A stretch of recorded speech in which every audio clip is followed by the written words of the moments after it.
Welcome to Macro Matters, a podcast where global experts offer clear-eyed analysis on global economic policy. I'm your host, Emily Slater, Executive Director of the Bretton Woods Committee. Each episode, I sit down with BWC's diverse network of members, from global policymakers to private sector leaders, to discuss timely topics in economics, geopolitics, and finance. In a media landscape full of noise, these conversations offer clarity. We go beyond the headlines to explore not just what's happening in the global economy, but why it's happening, what it means, and what might come next.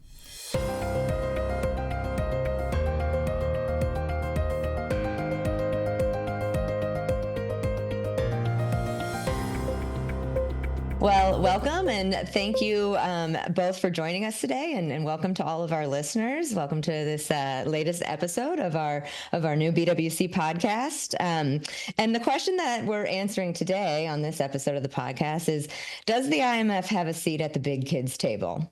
The IMF, as most of us know, was founded post-World Wars to really address some of the root causes, monetary and financial causes of the World Wars. And, over time, their mission and effectiveness has come under question, has evolved. We had, anti-austerity movements. We had reaction and response to the great financial crisis. We've had the sort of kinder, gentler fund. And now we're in this moment of real political populism. And it's a really pivotal moment for the IMF to, I think, really, think through how it can operate and be effective and be relevant in this era of really great power competition and economic fragmentation, as well as technological disruption.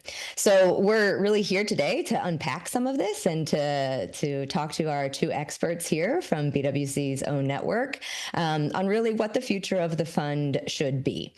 So let me quickly just introduce our speakers. We have with us Mark Sobel, who is currently the U.S. chair of OMFIF, but longtime Treasury veteran. I'm sure most of our membership knows him. Served as the Deputy Assistant Secretary for International Monetary and Financial Policy, served on the IMF Executive Board, led a lot of Treasury's engagement with G7, G20 post-financial crisis. So absolute legend and expert on these issues. So thank you, Mark, for joining us. We also have Elizabeth Shortino, who was just the most recent U.S. IMF Executive Director. I think we currently have an acting one now, but she has also held senior roles at Treasury, OMB, and across sort of the international policy landscape. She's now a managing director at Alvarez and Marsal. So just wonderful to have you both here. And let's kind of dive into our first question, which really is, clearly, the global economy has changed significantly since 1944. So I want to kind of hear from you both and get your take on sort of what you think the International Monetary Fund should be doing in the 2025 global economy and into the future. So maybe, Mark, we'll start with you. What do you think the fund's role should be? What's it doing well? Where can it be better? Great pleasure to be here. When you call me a legend, it makes me sound like an old has-been, which I am, but still I have views on this question. Look, there's always a need for international monetary cooperation. The 1930s proved it, so have recent decades. Economic stresses, crises, geopolitical shakeups are an inherent feature of the global landscape, and they have severe financial fallout, which, if not addressed, is going to make matters worse for country, people, the world economy.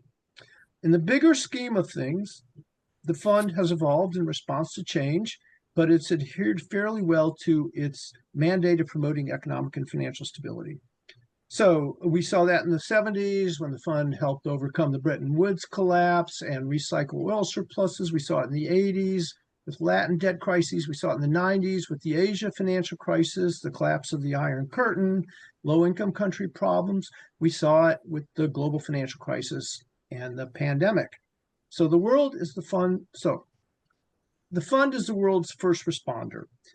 Its teams hit the ground running and fast. They are in the lead in defining stabilization policies and catalyzing and organizing financing to lessen the hit for stressed economies, as well as the spillovers to the rest of the world. And that is what the fund does at its best. And that is the unique strength that the fund should preserve.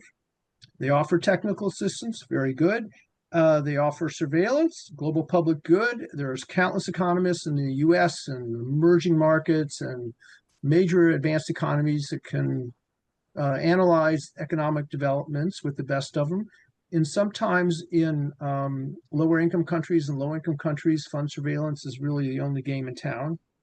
Now, you to allude to something you said, we can debate whether the fund should do X or Y better at all, or whether it gets out over its skis. I've excoriated the fund in my lifetime for not doing its job on exchange rate surveillance, lax work on global imbalances, not being rigorous enough on China analysis, and frankly, they should be far more critical of U.S. fiscal policy. But the fund remains as essential as ever. The world needs a first responder. And let's be clear, for Americans, the fund helps protect our national security, our economic security, and it does so without financial cost. Thanks, Mark. Yeah, first responder role, first and foremost, what the fund does well, certainly areas it can improve. We'll get into that in a little bit. But Elizabeth, what are your thoughts? What role does the fund play now and going forward? Yeah. No, thank you, Emily, for having me on this podcast. I always enjoy talking about the IMF because it truly is a unique institution in the global international monetary and financial landscape. I agree with Mark. It is the first responder. It's undergone some major transitions, as you were saying, going back to 1944. Whether that was how it engaged with fixed versus flexible exchange rates, the shift in focus to crisis response. As you said, there's been various eras of the fund, what their focus has been. To me, looking forward, I think the question is whether we need another wholesale shift in how the fund executes its mandate or whether it needs some fine tuning. And I would argue that it is still very relevant. It has demonstrated its relevance, but it could use fine tuning. And we can get into that more as we discuss. But I think here, as we enter this next era of greater complexity around international cooperation, the fund, I think, would really benefit from a more disciplined approach around its surveillance, its lending, even its operations. And that, to me, is where you would want to see the IMF go to remain very effective and very necessary in this global landscape. So yeah, let's dive into some of this a little bit more, because obviously we just had the IMF and World Bank spring meetings about 6 weeks ago now. A lot even has happened since then, but we heard Secretary Bessent as well as House Financial Services Chairman French Hill at BWC's own event both speak to a couple of their kind of priorities for the fund, which I think if you kind of take their comments together, we can start seeing a little bit of an agenda for this current administration in relation to the IMF. So picking up on a couple of themes that you both have addressed, as well as picking up on some of these common themes that we've heard from Secretary Bessent and Chairman Hill, I want to dive in and do a little bit of a lightning round on a couple of issues. I think one is China. I mean, you both have sat around the IMF boardroom and have had to call out China for, as Mark said, exchange rate practices, transparency in terms of its growth data, transparency in terms of its lending practices. This is not a new issue. This is not a new priority for the U.S., right? This has spanned several administrations and likely decades at this point. It seems to be what the current administration is also focused in on a little bit. But I mean, given that we've been talking about this for decades, I mean, what can the IMF really do here? Can they do more? Should they be more vocal? And is there really any enforcement mechanism to make China go along and play by the rules? I mean, I think you hit on a sensitive issue, right? What can they really do? Now, I think the IMF has traditionally taken an approach of trying to keep China kind of in the tent rather than out the tent. So there's a little bit of a somewhat tough messaging, but not too tough, right? Because we don't want to alienate China. I personally don't think this is an approach that works very well. This was very much the Obama administration approach. And I think even some of the most hardline Democrats acknowledged that it was not very effective. So, do they have an enforcement mechanism? Not necessarily, but do they have a very powerful voice? Yes, they do. And I think the IMF needs to be more vocal about calling China out for its unsustainable and distortionary economic policies. But it needs to do the same for the United States. And I think that is one way, if they're worried about alienating China, well, let's have equal truth to power on both sides. And I don't think the IMF has done a good enough job of calling out both China but U.S. policies. And Mark mentioned this in his introductory remarks, but that, there are, on the flip side of Chinese excess capacity is U.S. profligate fiscal policy. So I'm really hoping that the IMF uses that voice to provide analytical assessments of both China and U.S. economies, and maybe that will give more incentive for others to chime in and join them. And if you really do have more of a coalition, if there's no enforcement mechanism, but you can apply pressure from a variety of sources and not just shareholders, make it a U.S.-China issue. And that was really the issue when I was in the board, was constantly we were trying to steer it away from being a U.S.-China issue and more of these are the things that everyone thinks China should do to benefit the global economy. Mark, you've been pretty vocal about, yes, the fund should get tougher on China, but also on the U.S. Absolutely. I think Elizabeth pretty much said what I would have to say, I guess. So I do want to make one point that in my era in the fund, I always worked pretty well with the Chinese central bank. The Chinese central bank likes the IMF. They're about as good of an ally as the fund can have in Beijing. And their representatives, especially their people in Beijing, I mean, in addition to the board, can be pretty sophisticated and whatnot. I guess I'd agree with Elizabeth. Like, China's a sovereign country. It's going to have to change itself. And the question is, how can the IMF help persuade China to change? That's not an easy question. China's a complicated place politically and economically. I agree with Elizabeth. The fund needs to be very frank. Being a trusted advisor doesn't mean you bury the lead. So I think the Chinese should be called out more by the fund for, Elizabeth said, unsustainable. I would say it's broken growth model, global spillovers, the debt problems, the overcapacity, the accuracy of data. And, I jotted down some notes for this, and 1,000% consistent with Elizabeth. I wrote, if the United States wants to call out China, and the recent G7 finance ministers communique called China out for global imbalances, well, the U.S. had better be ready for the IMF to call the U.S. out on fiscal policy. And it'll be interesting to see if the fund does that, and it'll be interesting to see if the U.S. that wants the fund to call out the Chinese doesn't get overly sensitive about the U.S. getting called out. That's something I'm going to be watching this year. But of course, the fund always says, well, we call China out in private. We just don't do it publicly, right? So, I think there's a little bit of somebody's got to actually do something here. We're all just pointing fingers in different directions, right? Okay, let's keep moving on in our lightning round here. Another easy one, serial borrowers. We've heard a lot about this recently, right? The sort of repeated countries who are repeatedly going back to the fund over and over again for assistance: Argentina, Pakistan, Egypt, right? Mark, I know this is something that you have cared about for a long time and thought a lot about. But again, what can the fund really do here to put these countries on more sustainable footing? I mean, they can't really say no to them when they come and ask for support, right? I wouldn't go that far. Look, it's an important issue. And when a country has had program after program and it's barely holding its fiscal position together so as not to burst out into high inflation, and it's not tackling its fundamental woes, look, the IMF needs to get tougher, in my view, and they should do so through stepped up prior actions and tougher prior actions. And I frankly think they even need to consider calling vocally a timeout.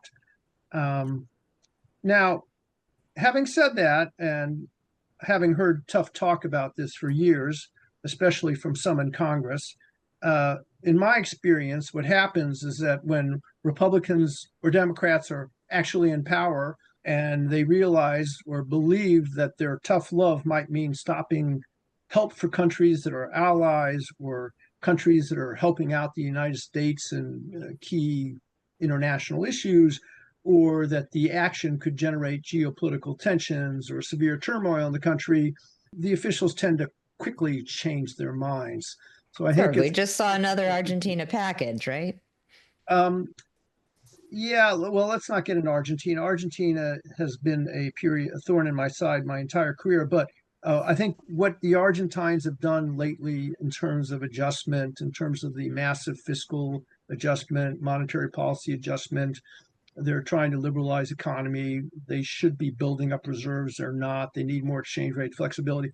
But this Argentina team so far is actually done really big things. It's not like, am I allowed to offend people by saying Pakistan, which year after year after year just slices and dices on fiscal policy and whatnot and doesn't really tackle its underlying energy or woes or its inability to tackle taxation for the landed gentry and not there's a distinction. I think Argentina right now deserves very good support. Yeah, they're actually doing stuff this time around. So we'll cut them a break, I guess, give them a little slack. Elizabeth, you want to weigh in on the serial borrower issue? Yeah, and I mean, I agree with Mark on the Argentina case, but it's exactly the right question, because the whole goal of fund engagement, especially for these emerging market economies, is to resolve the balance of payments issue by the end of the program. And yet we see repeated borrowing. So that's clearly not happening. What has always surprised me is why there isn't a clear policy by the IMF around this. And it would be a difficult policy to come up, but even just some sort of greater level of scrutiny. Some of these countries, these repeat borrowers, have very, very low revenue to GDP ratios. Yet the fund continues to lend even when those don't improve. Why aren't there metrics that we're looking at that would help these countries get off of fund assistance and donor assistance more generally? So I think that is something I think the fund should look to explore, because we have enough repeat borrowers now that you're in a scenario where countries, if they don't borrow from the IMF, and this isn't just referring to Argentina, by the way, if they don't get another program, they will default on the IMF. That's a big problem. And this applies to a number of African countries. So I think there needs to be a combination of how do we get countries off of this serial assistance and get them to stand on their own feet, but also how can we be tougher in terms of the conditionality, and as Mark said, occasionally take a timeout. And while it should be a last resort, the IMF has preferred creditor status and a strong balance sheet, and defaults may need to happen in certain isolated cases. And the fund may need to get a greater acceptance around that. Again, it should be a last resort, but it shouldn't be something that's completely taken off the table, which it was for some of these countries we're talking about. Yeah. And it seems like the fund signaled a little bit of willingness to tackle this. I think we're seeing some signs that maybe they're starting to realize, Elizabeth, as you said, there does need to be clear policy around this. All right, let's keep going. Climate. A lot of criticism about the fund and how the fund has been dealing with climate issues. Has it strayed from its mission? How can it actually ignore climate risks if its whole job is to help countries manage external shocks? So maybe Elizabeth, kind of sticking with you, how do you think the fund should be addressing climate change and climate risks? Should it just be monitoring and doing surveillance and offering sort of policy guidance and technical assistance, or should it be doing some of this long-term financing that it's been doing through the Resilience and Sustainability Facility and Trust? What are your thoughts? Yeah, and I'm going to go out of the mold a little bit here. I think more generally on climate, I don't think the fund should entirely step away. I know there's a bit of a temptation to do that so that it doesn't, isn't at odds with the current administration, Trump administration. But climate is an important issue and it's very macro critical for a number of countries. So I think the fund needs to keep it on its agenda. It needs to follow the climate strategy that was agreed by the board. And I was sitting on the board when we agreed that, and we pushed back quite hard about mission creep, and really encouraged the fund to coordinate with other institutions like the World Bank and others and not overstep their bounds. There's still some work they need to do on that. But I think if they follow the strategy, they should, that's the right role for them. The RST, here's where I'll step out of bounds a bit. Is it the right tool? I'm not totally persuaded that it is. I think it came about in an era of large amounts of SDRs. How do we repurpose those? How do we address a climate challenge if the World Bank isn't doing so as effectively as we would like? Has it been effective? I think there are some cases, in isolated cases, where maybe it has, but for many of them, these countries are moving forward with reforms they might have done anyways. It's hard to measure whether the RST is really having an impact. This is not the fund's kind of bread and butter, this longer term lending. So I think there's another relook that could be done. Is this really the right lending tool for the IMF to pursue if it's going to support countries with climate needs? Mark, want to respond to that? Well, as always, I'm in 100% agreement with Elizabeth. Look, climate change raises obvious macroeconomic issues, for example, on taxation and pricing. This is standard 101 econ on externalities, and the challenge for the fund is to define properly the scope for its engagement. So, look, there's obviously a role with respect to macro critical surveillance. What's the budgetary implications of a country's energy subsidies might be fair game. Whether the U.S. should use nuclear energy or coal is not for the fund. Now, for programs, it gets more complicated, but let's take the Maldives, my favorite example. I mean, it's being threatened with getting submerged, so it needs to budget for adaptation resources. That budgeting process is fair game for the fund. That doesn't mean the fund should say, well, you have to choose this kind of project or whatnot to adapt. I believe the fund has got too far out in front on climate issues, and but again, it needs to define the scope properly. And I'm going to say, like Elizabeth, I am not a fan of the RST. The fund's supposed to be a short-term lender. If you look at all the programs it has, that means a maximum maturity of 10 years. Along comes the RST, 10 to 20-year maturities, overlaps with what the bank does or should do. So if a country legitimately needs help on climate in a program, then that should be built into the financing for the standby, the extended arrangement of the PRGT program. You can augment the program, but it should be macro critical and be folded into the program, in my view. So if we all agree the RST is maybe not the best fit for the fund, what should the fund do with it? Can it unwind it? Can some of those SDRs go to the PRGT instead? What does it do from here? I think you let it wind down. Unlike the PRGT, my understanding is it's not a revolving tool, so you would need to raise more funds. So more money, yeah. The other option is to consider, do you change the scope of the RST and what it finances? I think that gets very complicated, and it doesn't resolve the issue that the fund is not really the long-term lender. Yeah. So, I think you unwind it, and then I think you relook at the climate strategy and the lending portion of that to say, are programs adequately taking into account climate needs? There was work done about a year ago, also updating the debt, the low income, the LIC debt sustainability framework to adjust it to assess for climate impacts. I think as you relook at that broader framework around debt sustainability, climate will be a big part of that. So I think that's the route you go, as opposed to trying to salvage is maybe a harsh word, but salvage the RST. Mark, we're going to I think, go to your favorite topic. Elizabeth mentioned it, but the RST came about in this era of sort of SDR issuance, and how do we rechannel those and get those to the countries that need them. So let's talk about SDRs. What are they? How have they been used? What should they be used for? What are your thoughts on them, Mark? Oh, wow. First of all, I'm going to get myself in trouble with any progressive friends I have. So the SDR, special drawing right, is something that the IMF can allocate.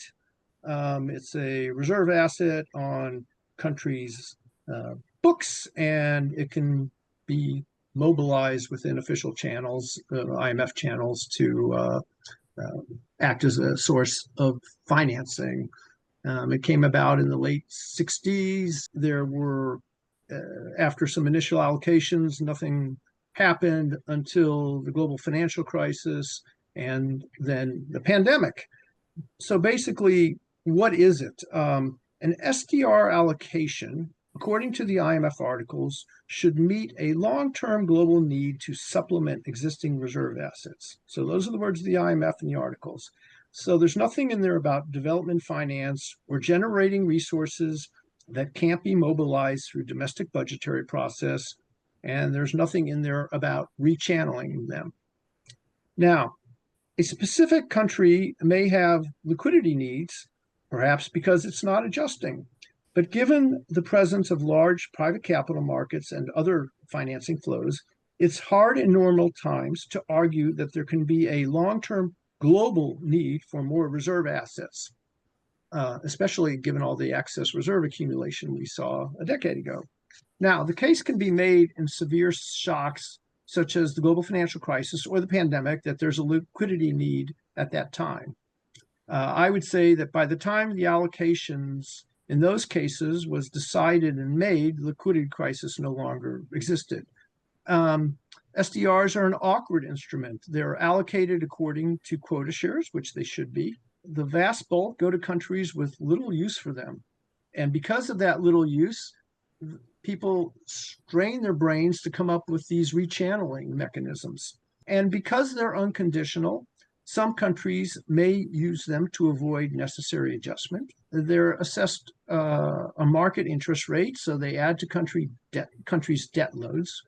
I want to say my lack of love for the SDR has nothing to do with the Republican arguments that Iran or Venezuela might get unconditional money. The U.S. would never trade with Iran or Venezuela. And I'm not going to go on, but I'm just going to say I don't see much of a role for the special drawing right in the international monetary system. Elizabeth, I mean, you were, at the fund, obviously, when the whole discussion about the rechanneling and what do we do with these things and where do they go was occurring. So kind of give us your take, your experience. I mean, what did you learn? Yeah. I mean, I think Mark makes a lot of good points. We agree quite a bit on this topic as well as many. The problem is SDRs are not so easy to rechannel. They're considered a reserve asset, and the Europeans simply don't, for most of them, don't have the legal scope to rechannel them. Yeah. Yep. They're so small. They sound great, right? It's, we have this free money. We just need countries to use it. I mean, it just appeared out of nowhere with an allocation. That's not how it works. And we spent quite a lot of time following that SDR allocation, talking to a variety of different countries around how you would rechannel them. It's very difficult to do, and it really isn't actually that much money. There was, I think the one thing that maybe had potential was allowing MDBs to leverage some SDRs. So if you had countries with SDRs, channel them over to MDBs, and then they could leverage that. But that was quite complicated and never took off. Ran into some roadblocks, yeah. Right. So I agree with Mark on the principle of the fact that I don't think SDRs are all that useful. I actually don't even think an SDR allocation is all that useful. When you look at all the analysis, many countries don't even use them. But even setting that aside, this is very complicated to try to channel them for other development uses, and that really isn't their intent. So, Mark, could you ever see in the future, looking into your crystal ball, a need for another SDR issuance? I could see the circumstances come together in which there would be a SDR allocation for sure. We saw it in the global financial crisis, and we saw it in the pandemic, and the points I made about the awkwardness of the SDR as a tool were made then and not accepted by the powers and they went forward. Yeah. Yeah. All right. We're going to move on to our final question here. And this is a little bit of looking at the sort of global financial architecture a little bit more broadly. Post Great Financial Crisis, right? We saw some sort of new institutions or agenda setting bodies formed, right? Namely the G20, which was meant to be sort of the political forum to work through some of these economic issues, as well as the Financial Stability Board, which was, really meant to sort of monitor the global financial system post-crisis and try to prevent some of the issues that led to the crisis.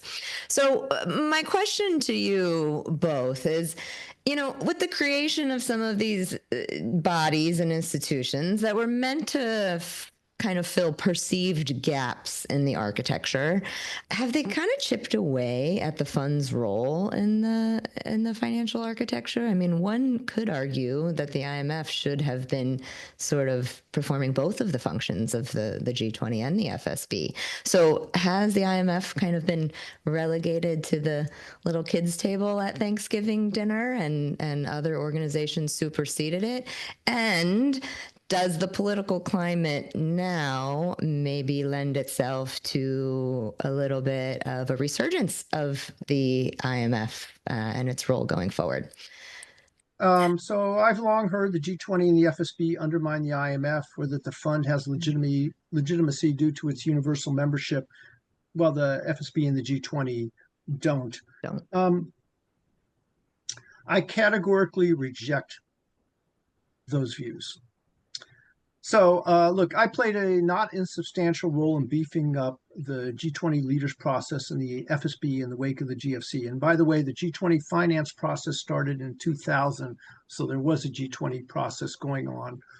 It was the leaders process that started at the November of 2008 in the Washington summit. Okay, so the G20 finance ministers meet often. The US G20 finance rep is the Secretary of the Treasury. The Secretary of the Treasury is also the Governor of the United States to the IMF.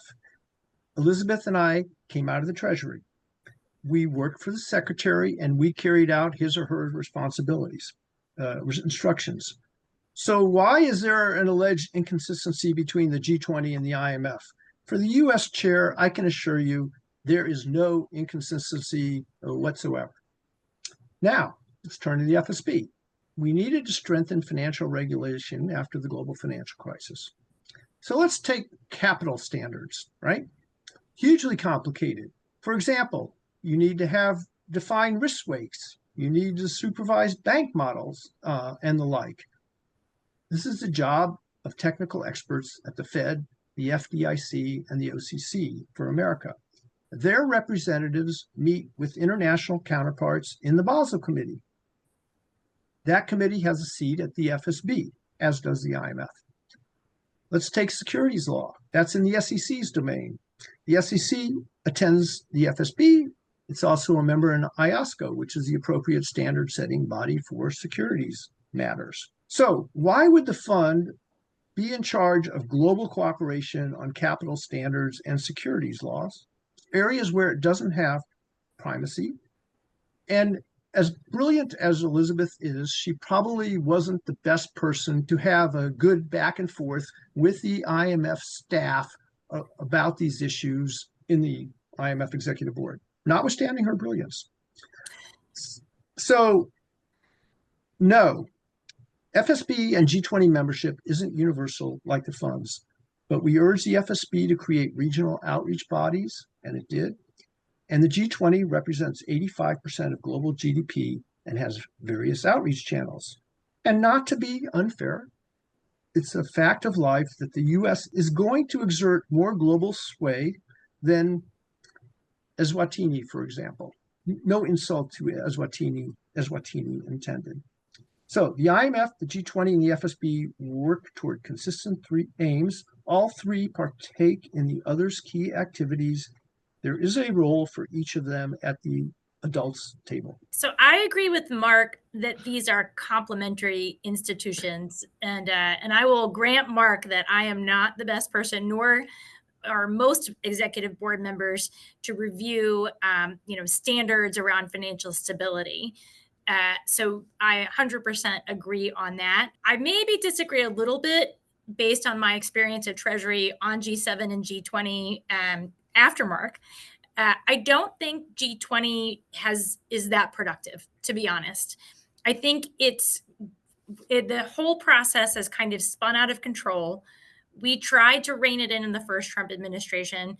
I don't think there was as much of an effort in the Biden administration, first Trump administration. It's gotten to the point where it is a lot of meetings and not a lot of outcomes. So here, I think the IMF, I will agree with you, Emily, that the IMF, far from perfect, but in this period of heightened uncertainty, it has a very clear mission and a very clear relevance, and it still has buy-in. I think you can't necessarily say the same for the G20.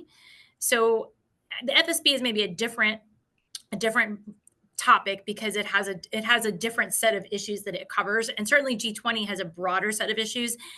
I think the IMF shouldn't displace those entities, but it is very, very relevant, and perhaps even more relevant, especially if, kind of going back to what I said at the beginning, it can deliver high quality surveillance, it can hold countries to high standard in its lending, and it can do better in terms of coordinating with other institutions to achieve real outcomes, especially on those topics where it is not an expert. So maybe this is an opening for the IMF to stay at the big kids table and even take more of a lead role. We'll see. Thanks. I can completely buy the argument on the FSB. I think I agree with you, Elizabeth, and Mark as well. I think the G20 was very effective post-crisis, and over time that effectiveness has waned, and perhaps now is a good time to kind of have a rethink about how we're going about the global coordination element and which body is the best to carry it forward. Can I make 2 points? One, I totally agree with the proposition that the G20 has lost its mojo and it needs radical streamlining. I would say that crises will happen in the future and one should keep the G20 machinery intact, but again, far more streamlined, back to basics machinery. And then the second thing, the last thing I am going to say is that we haven't mentioned that there's IMF legislation sitting on the Hill.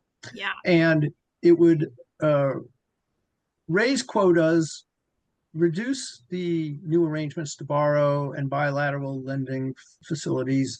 It would keep the overall firepower of the IMF unchanged, but it would better allocate resources among those three pots. I think it's important for Congress to pass that legislation. If Congress doesn't, I think that will erode the standing of the United States, which is already facing blemishes around the world. It would be good for the IMF if the U.S. would do it. It'd be good for our standing institutions. And it also provides an opportunity in passing to perhaps advance some of the reforms that Elizabeth and I have been discussing with you today. I'll chime in on that just to say I think it's huge that the administration put this request into their budget.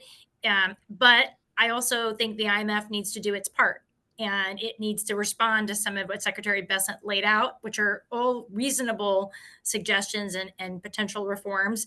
So it's a two-part thing, right? Congress needs to pass it because it really is beneficial for the United States and solidifies our leadership, both nominally, but from a quota perspective. But the fund needs to step up to the job as well. And I hope they do. Yeah, I couldn't agree more with both of you on that. It's a good deal. Well done to Elizabeth and her other colleagues who helped negotiate that deal. It's a good deal for the U.S. It's a good deal for the fund. And having it in the PBR is a good first step.